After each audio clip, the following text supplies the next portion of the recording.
Many of us love getting great deals on the latest styles, but did you know that the fashion industry could have a negative impact on the environment?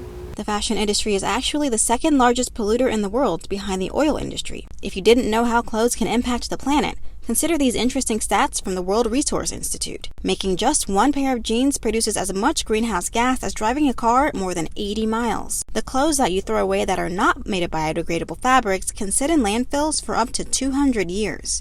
And guess how many liters of water it takes to make one cotton shirt?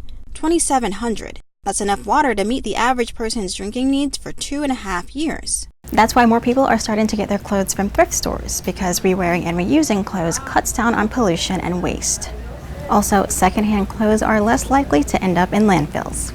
Thrifting helps the environment by helping to reduce the carbon footprint of the fashion industry. According to ThredUp's 2019 resale report, buying previously owned clothing is most popular among baby boomers and millennials. We don't throw clothes away at all. Millie Green, the chairman of the board of directors at St. Thomas Thrift Store here in Savannah, says the store has definitely seen an increase in shoppers coming in looking for items that were previously worn. It's such a popular idea now to purchase vintage as opposed to new clothing. And so some of the designers that were popular back in the 80s or 90s that made the quality silk clothing or wool or even good sturdy cotton, they've held up, and people would prefer to get that now at $10 a blouse.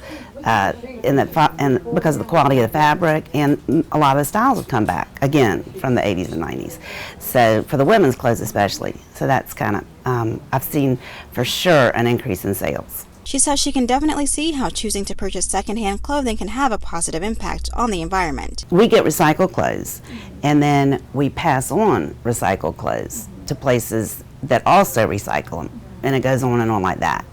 Now ultimately, things that just nobody wants or nobody buys, at the end of this chain, those probably do end up at the end of the road, but they have to go through, at least through us, the funnel through lots of different options. Over at Civvies on Broughton Street, they sell both new and recycled clothing. They do a lot of upcycling of previously owned goods where they make repairs and fixes where necessary. General Manager Rain Blanc tells News 3 the store attracts a good mix of people looking for more recent trends, but there are also those shoppers looking for previously worn items that have been around for decades. Obviously, people love the opportunity to come in and buy a new item, say from Fashion Nova, that still has the tags on it, but at the same time being able to walk through and see clothing that's been around for 60, 70 years, I think is great for anyone, regardless of their style. Blanc says the appreciation of these older clothes also sheds light on the fact that a lot of products made these days aren't as well made and probably won't stand the test of time like some other items. The term fast fashion refers to cheaply made and priced clothing that's quickly made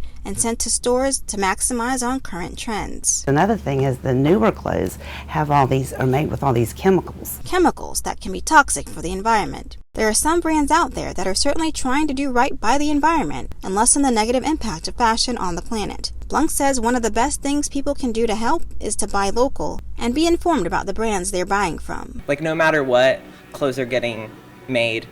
Stuff is getting wasted, trash is going to the environment, we still produce waste here. However, there is that smaller scale that allows for more intentional buying practices and more intentional clothing wearing, which I think, the longevity shows. I'm digital reporter Ashley Williams, WSAV News 3.